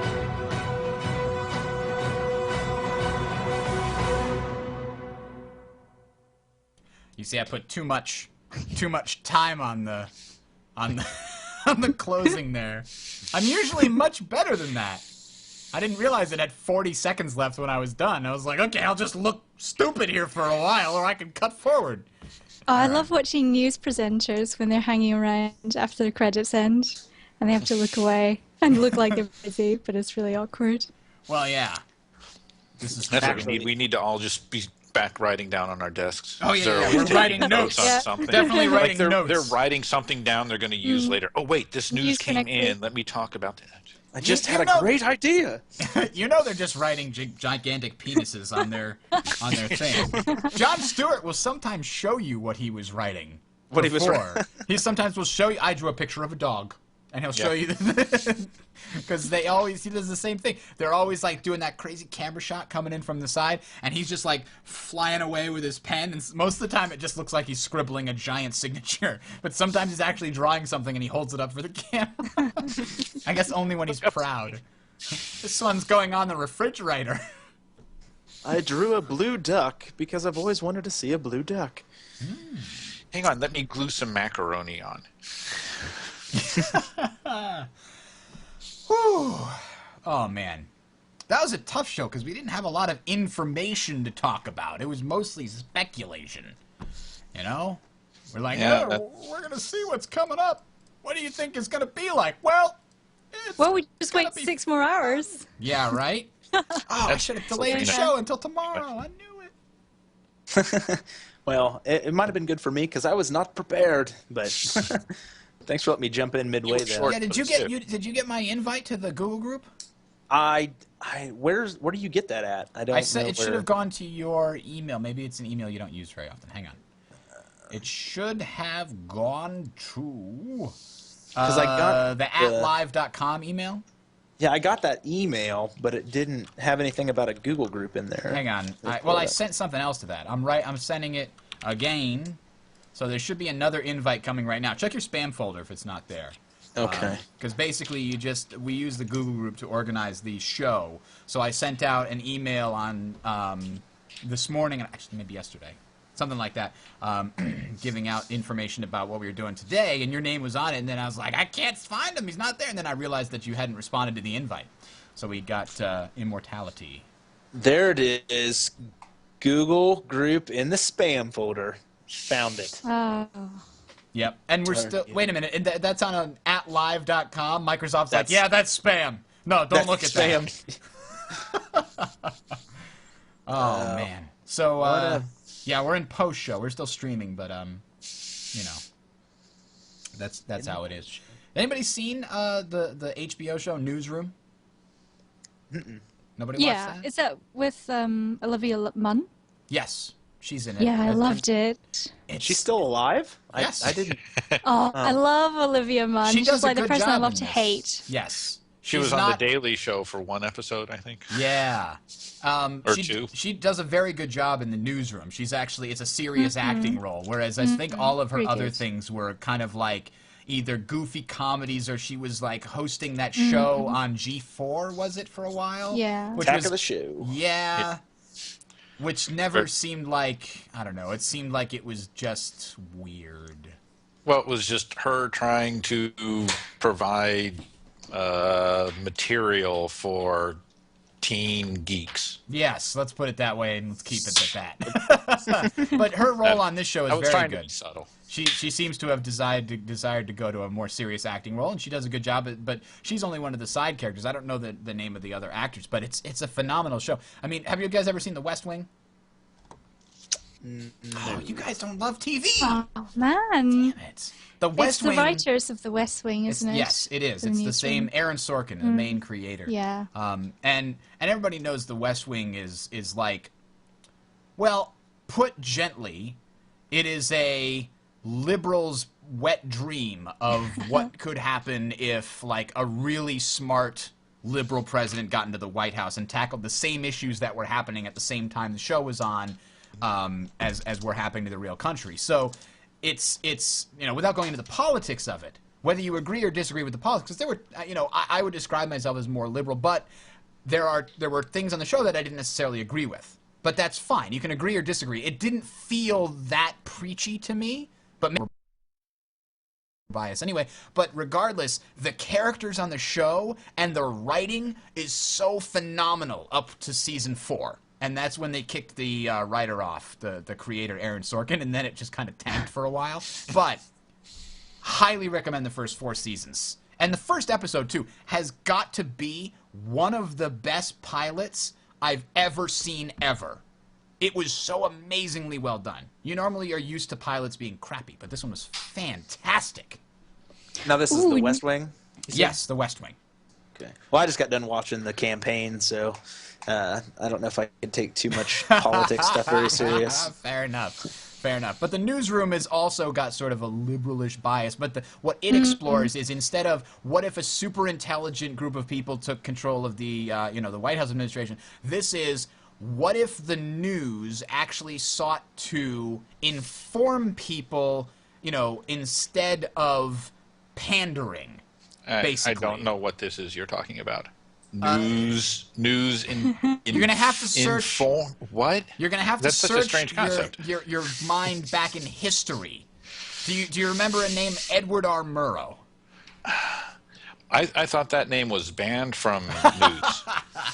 Yeah. So the idea is, it's basically a news anchor show, kind of like Anderson Cooper 360, or the show hosted by any of the generic people at 9 o'clock or whatever. They get their own hour, right? Their own news anchor where they research stories and talk about whatever. So this follows Will McAvoy, who's a similar guy. He's got like 1 million or 1.5 million people watching his show every night, and he has, until this point, he's just played the popular pandering card. They talk the entertainment stories and what is Lindsay Lohan doing now, but his old producer shows up and like kicks his ass and says, "You're smarter than this. Why are you letting this happen to yourself?" And over the entire first episode, she finally convinces him that they should do the news the way that it quote unquote used to be done and the way that it should be done, because the idea of the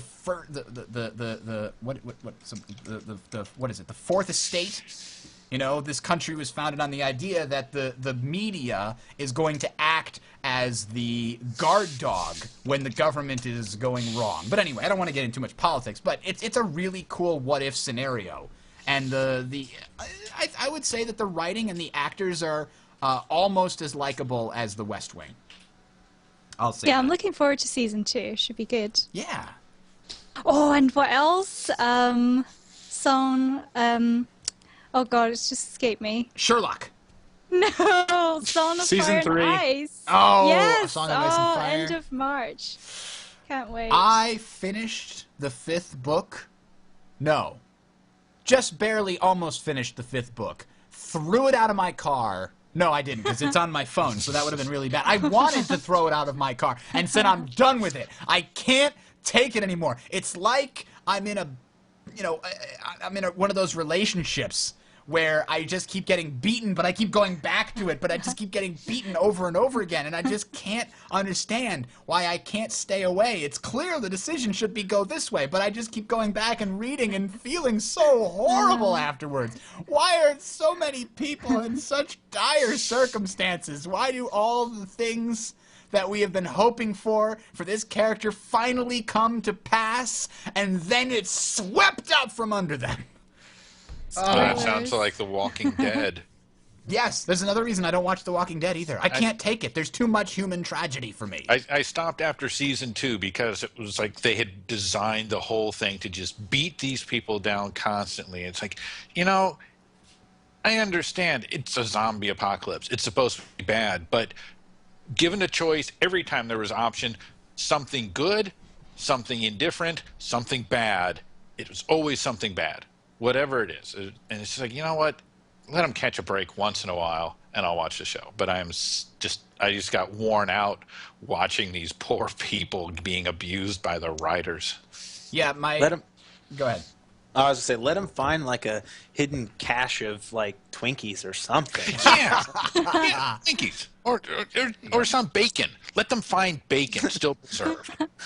You gotta have, if you're gonna share the emotional state of these characters, because that's kind of what that show is all about. It's about, trying to feel that cathartic release, but the show doesn't give you the cathartic release. It just makes things worse and worse, and you're waiting for that point where it gets better and you can get at the end. Like, just give me one episode, dang it. Yeah, a chance to catch your breath. They're just lucky to be alive. I don't think they care about Twinkies. I guess. I heard the game's really good, though. I've been meaning to play them. If you like the show, the the game seems really good. The thing about it is, it purports to change the story based on your actions, and it does a really good job of pretending to do that, to the point where you probably won't notice that playing the game again and making all different choices results are all exactly the same story. But the first time you play it, it's going to feel like your choices are... They did a very good job masking that. And I'll pretend I didn't know that then. I have also learned something about the zombie apocalypse from that game, and that is that every single person who survives is frickin' nuts. They either eat your friends, or they want to kill you for no reason because they think you're the reason the zombies, or you got to chop your arm off because you got bit. Better chop your arm off. I don't need my arm. No, you don't need your arm. Chop it off. Ah! Anyway. It's kind of the story of Borderlands, isn't it? That's kind of what's going on there with all the crazy cannibal people. Yeah, but that's a lighthearted, cel-shaded game. Lighthearted. Wait, actually, now that I think about it, Walking Dead is cel-shaded too. Not so lighthearted, though. Not so lighthearted. No. So, all right, guys. Well, I got to get off of here. We're gonna go finish some Battlestar Galactica. So. Ooh, speaking of shows that beat you down and don't let you get back up. No. That's why I didn't make it through that one either.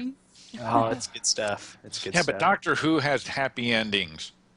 Does it? I don't know. Everybody lives. Do they? No, not always, but there's generally a happy ending, and you know, no matter how many times you see someone die, it doesn't really mean they're dead. I don't know. No, that's How not always Catherine true. Tate's season ended, that Oh, stole me. with Amy and Rory. No, with Oh no, with Rose. Catherine Tate. That was the Catherine Tate season, you said. Yeah, with it was her. Without was the- spoilers, I know what you're talking about. Yeah, with Yeah. the issue that the reason that she couldn't come back. All the companions need a she reason doesn't- that they can. But she doesn't die. It just what happens is so much more tragic. So. It's more tragic, but it's not like terrible tragic. It's like, oh, that's too bad, you know. It's like they do the cathartic thing right, because when David Tennant leaves, it's so like I teared up. Like that's so well done, but I didn't feel beaten down the way that I do when I read the Game of Thrones series. Because there are so many, it just hits you over and over and over again, and just when you think maybe he's changed, maybe this next chapter is gonna be good, no, it's not. And then he'll pull a punch for a couple chapters, and things are looking up, and then they don't anymore. All right. So anyway, guys, thanks. Yes. Thanks for having me on. Thanks for coming. It was a Nice good to meet time. everybody. So Yeah. Nice to Take meet it you. easy. too. All right, 2 weeks. 2 weeks. We'll probably see you again. all right, sounds good. Yeah. Bye. All right. Whew. So, yeah, we could just keep talking about Doctor Who all night. David Tennant was absolutely my favorite one, but there's a lot to say about Christopher Eccleston, too. I really like Matt Smith. There's some really interesting interpretations that I've heard, too, because the way that I like to see it is Christopher Eccleston is the PTSD doctor, right? The post-traumatic stress doctor. Because between 8 and 9, he destroys his entire race. All of his people are gone, and he is the reason. Now, he does it for a very good reason. It's to prevent the Daleks from taking over the universe. He sees that as his only option. He doesn't blame himself. He doesn't necessarily feel really guilty to the point where it cripples him. However, he is so unsympathetic to the rest of the world after that. He doesn't care about Rose's boyfriend that he's dying. He's like, I don't care. Who cares? And Rose teaches him to care again about the world. He goes on about it feels like when you first meet the Christopher Eccleston Doctor, he is only going through the motions of being the hero because, well, you know, that's what he used to do. And that's what he has to do now. But then he meets Rose, and over the course of the season, you can see him changing. And he finally learns, you know, everybody lives that moment that you see such joy because he has had such hardness. And then, Why did they get rid of Rose? I don't know. I mean, she stuck around for 2 seasons, right? That's a pretty decent amount of time. Yeah, I She actually suppose. stuck around for 2 doctors. 2 doctors, yeah, which is also pretty unusual. Which is, yeah. Normally, if a doctor goes, a companion goes too, or the companion goes first or something. Or but the series of characters, because Christopher Eccleston and Tennant shared the same cast of companions, not just Rose, but also Mickey and Rose's mother, and all the other ones that they sort of met were also kind of shared between them. But then, so you get the post-traumatic stress doctor, and then you have the crazy with power number 10. And he doesn't start that way. He sort of begins by being normal. But over time, as you get towards the end of his arc, he becomes almost mad with power. Like, I'm the last Time Lord, and is finally sinking in. I can do whatever I want for the greater good. And the space-time continuum just says, no, you can't. You're not that guy. And that's tragic. Wasn't it in his first episode where when he first wakes up with a cup of tea, and talking to whatever alien it was, I forget. Yep. But he's like, I don't even know what kind of man I am, and ends up just like not beating the hell out of, but certainly backing into a corner and putting down an ultimatum and going, that's what kind of man I am. And Yes. so you had a glimpse of the vengeful the doctor. power. I kind of think of him, because you also have the point where the one where he was in the family, the one where he trapped himself inside the watch to get away from them, and the way that ends where he just like sends one of them into a black hole forever, and another one into a supernova, and another one he traps inside of a mirror, and you're just like, oh, that's terrible. He is very wrathful, right? And so he just gets harder and harder over that entire thing for the right reasons, you know, but it gets worse and worse. And then you have Matt Smith, who kind of is like the cracked version of 10. He shares a lot of similarities with 10, but he's just a little cracked. He's a little goofy, crazy kid-like, right? He doesn't seem right in the head all the time. He's still the Doctor, but he's fish fingers and custard. Are you serious? David Tennant would never settle for that. Oh, but I don't know. The whole Matt Smith and then Amy and Rory taking a companion and her husband and their relationship throughout the whole thing. I don't, or maybe it's the fact that those are the ones that I got my wife to actually start watching, and she loved them, so I have an affinity for them there as well. There's a lot of good ones in that arc. Yeah, that I like, and I mean, A Good Man Goes to War. Oh, that I still have that on my DVR. I do too. I got rid of all the other ones after I was done watching them, but I kept that one. I just go back and watch it. The one that ends with Amy's marriage, where he disappears into the crack in time. Is that the Big Bang? Yeah, the Big Bang. Yeah, that's a good ending too. Oh, that one gets me every time. But now, you saw the most recent Christmas special, didn't you? Yes, that was fantastic. With the ice and the snow. And the souffle girl. Yep. She's great. I can't wait to see more of her. It's going to be... And she's the new companion. And what the hell is it with her? Because, I mean, she was amazing in the Insane Dalek episode. And then it's like, she seemed familiar, but I didn't place it until she asked for a kitchen because she wanted to make a souffle. And I guess that was Stephen Moffat throwing us all a bone saying, here, remember her? Yes. Well, oh, yeah, souffles. Everybody who was following it figured out that she was the new companion, and they're wondering why she died in that first episode. I mean, she isn't... Anyway... Spoilers. Sorry, I didn't mean to say that. They're wondering what happened, but they saw it was the same actress, and they were wondering if it was like a Martha Jones situation, because she was in one of the episodes with the Cybermen versus the Daleks as just like an assistant or something, and then she comes back as Martha Jones. So maybe was she the same actor playing different people, or was this actually part of the arc? So they opened Amy's arc with the crack in the wall, and then they never quite fully explained that. You know, but somebody tried to blow up the TARDIS, but who? We don't know yet. Well, they eventually did. It was the Silence. No, they didn't connect that really. I don't think. Oh, I'm pretty sure they didn't. I'll have to go back and look maybe at it. Maybe I'm wrong. It was the woman with the eye patch and the flesh and I don't think they really made that connection. Like she destroy the TARDIS. I mean, they were trying to destroy him for other reasons. But, I don't know. I think it's very intriguing what they've done with Oswin.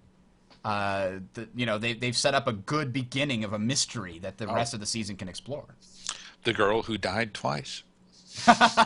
Yes. And they even call her that. It's like, well, And then when they're showing what's coming up in the next season, and they show the Doctor going, who are you? The only thing I didn't like about the Christmas special is how it ends. Why didn't I like how it ends? Yep. Now I can't remember. Well, it was they kind of took a cheesy cop out for getting rid of the snow. Yeah, that's what it was. It was think about something sad and the bad guy goes away. It was like, what? Come on. That's how you defeat him? You could have been a little more clever than that. It's like they wanted to try to end it. I don't know. That was cheap. Yeah. Did you guys see, did anybody see Zero Dark 30? I just saw that in the I'm theaters. halfway through that. No spoilers. Although I guess I know how the ending How are you goes. halfway through it? Is it a book? No. I was watching it last night for an hour, and then I was falling asleep because it was basically just torture for an hour. Yeah. But I know the ending anyway, so it's okay. You can't spoil it for me. The ending is we get Bin Laden.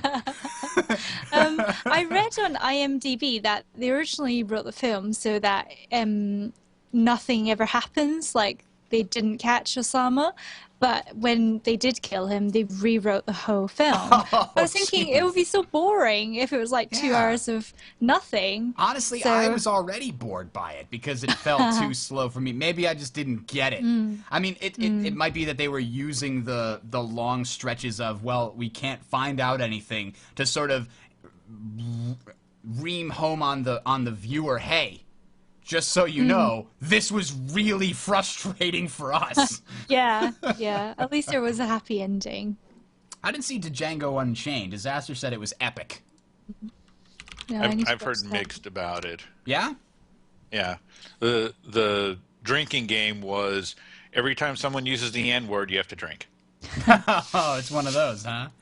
So good luck with that. Like if they ever make a Huckleberry Finn movie. Well, if Quentin Tarantino does it. Then you get the Django Unchained.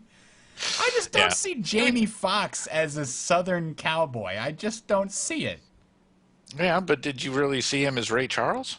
No, I didn't because I didn't see the movie. Hey-oh. It worked. Yeah? Yeah. Oh. He actually pulled it off. It was good. So I can see Jamie Foxx doing that. He's underrated as an actor. But other than that, I think it's probably just a Quentin Tarantino movie. Like, what was the World War II? The Expendables? No, something. Insufferable Bastards. What was it? Yeah, Inevitable Bastards. Inconsequential Bastards. I can't. Somebody in the chat room's gonna. Incognito Bastards. Inglorious Bastards. Yeah. Inglorious. Inglorious. There we go. Yeah, I'm kind of picturing that movie set in the South. That was I guess a good so. film, though. That was a great film. Yeah. I was not sure what to expect. It's a very specific type of film. It's a Tarantino film. The same way like a Paul is it Paul Rodriguez? His protege Rodriguez, who did the mariachi movies and Sin City. I can't believe Hansel and Gretel Witch Hunters is a thing. I can't believe that Abe Lincoln Vampire Hunter was a thing. I didn't get that. Everybody was like, it was great. And I was like, it was horrible. They're like, that's why it was great. And I was like, I don't know. I don't understand. They had a car chase on the backs of a horse stampede. What? Wow. Did you see it? No.